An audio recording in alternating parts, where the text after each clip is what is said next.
um todo, né? O pacote.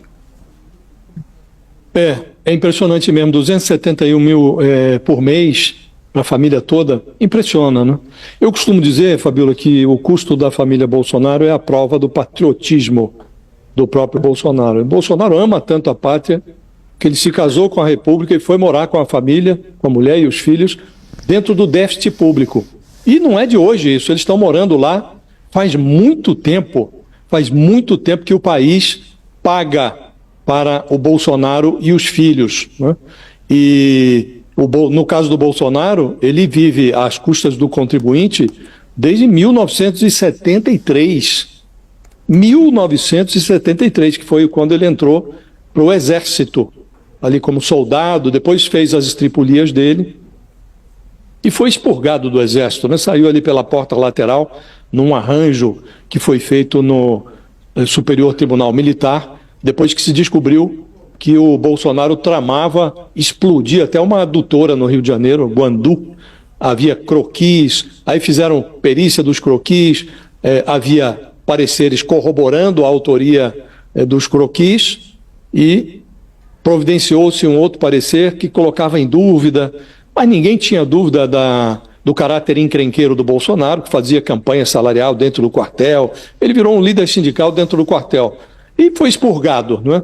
Depois se elegeu vereador em 89, deputado em 91, passou lá quase 30 anos mamando nas tetas do contribuinte ali como um deputado que não produziu nada a não ser confusão e chegou à presidência da República. E se formos olhar, Fabíola, um pedaço da família Bolsonaro, o pai e alguns dos seus filhos têm contas a ajustar com o judiciário brasileiro, ornamentam processos judiciais e protelam esses processos com recursos que não enfrentam o mérito, mas apenas apresentam questões processuais, de tal sorte que aquilo ou vá para o arquivo ou se encaminhe para a prescrição. E estamos nós a financiar esta família, que é bem paga e impune. A família Bolsonaro é impune e bem paga.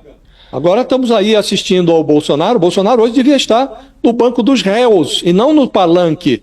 Mas ele está no palanque porque a Procuradoria-Geral da República faz um cálculo de conveniência política e conclui que não há motivo para tumultuar o processo eleitoral com denúncias contra o Bolsonaro ao Supremo Tribunal Federal. Vamos esperar passar o primeiro turno, agora espera também o segundo turno, e lá na frente a gente formula as denúncias, que já estão lá, algumas delas já com indiciamento até, aguardando o procurador, a boa vontade do Procurador-Geral Paulo Gonet. A Polícia Federal também pisou no freio em relação ao inquérito que investiga a tentativa de golpe comandado, estrelado, protagonizado pelo Bolsonaro.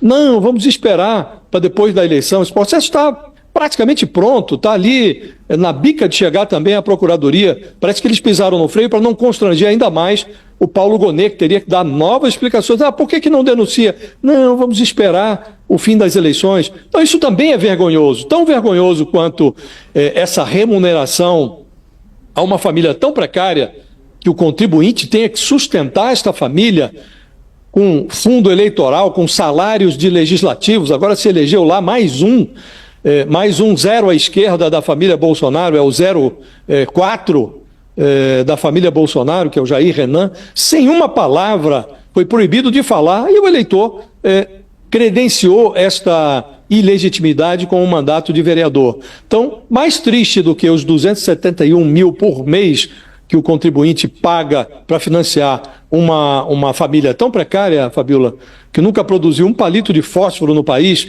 mais triste do que isso é o fato de que essa família, tão bem remunerada, permanece impune, mesmo tendo tantos crimes cometidos na sua órbita, no patriarca e dos filhos. Então, é triste, é triste. O que se espera é que o judiciário, em algum momento, Fabíola, diga o que pensa sobre esses assalariados do déficit público. É preciso que o judiciário se pronuncie sobre o Jair Bolsonaro, sobre o Carlos Bolsonaro, que há uma contestação, há um pedido de arquivamento da rachadinha do Carlos Bolsonaro lá na Câmara de Vereadores do Rio de Janeiro. É preciso que a Justiça, em algum momento, ressuscite os processos que foram enterrados com provas vivas nos tribunais superiores de Brasília contra o Flávio Bolsonaro, e é preciso que o Judiciário diga também o que acha do Jair Renan, que acabou de se eleger lá em Balneário Camboriú, mas tem contas a ajustar com a polícia, com o Judiciário aqui em Brasília. Então, é preciso que o Judiciário diga o que pensa sobre a família Bolsonaro e, com sorte, daqui a alguns anos, esses personagens vão ser expurgados do erário. Mas é muito difícil que isso ocorra, Fabiola. Nós já nos habituamos a esse tipo de perversão. A gente tem outras famílias, né, Thales? Você que acompanha a política há muito tempo, a gente tem outras famílias que também vivem dessa maneira. Se for fazer um levantamento, aliás, eu acho que podia ser uma sequência, né?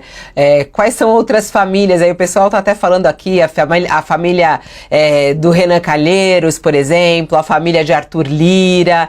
Tem várias aí famílias que estão na política há muito tempo e que tem outras pessoas ligadas à família. Mas como a família Bolsonaro é meio impressionante, né? A quantidade de pessoas, são 4 e com o Bolsonaro 5 pessoas, né? E a Michele também, né? Tem que colocar a Michele nessa conta, porque ela recebe também dos cofres públicos, porque é dinheiro do partido. Pois é, como disse, o problema é que o bolsonarismo fez escola, né? Então você tem essa garotada aí, esses meninos aí do Nicolas, etc., que todos eles não trabalham e estão vivendo às custas da política dos cofres públicos. Já o caso da família Bolsonaro é mais grave, porque não é só essa mensalidade. Esse salário mensal que eles ganham não explica direito tanto patrimônio. Você, por exemplo, o caso do Flávio Bolsonaro. O Flávio Bolsonaro tinha uma loja lá de chocolate na zona sul do Rio de Janeiro que faturava o ano inteiro mais ou menos o que uma loja de chocolate fatura na Páscoa. Ou seja, ela tinha Páscoa o ano inteiro. Ele comprou uma casa, uma mansão aqui em Brasília com dinheirão. É complicado. E todos eles com processos. O Carlos Bolsonaro tem investigação sobre rachadinha, eles conseguem fazer a coisa demorar. O Flávio Bolsonaro também teve processo sobre rachadinha, que foi arquivado por um motivo ou por outro, mas que não se completou, e que agora tem ações pedindo a volta da recuperação dessas investigações. Quer dizer, todos eles, o Jair Renan também a mesma coisa, todos eles com problemas.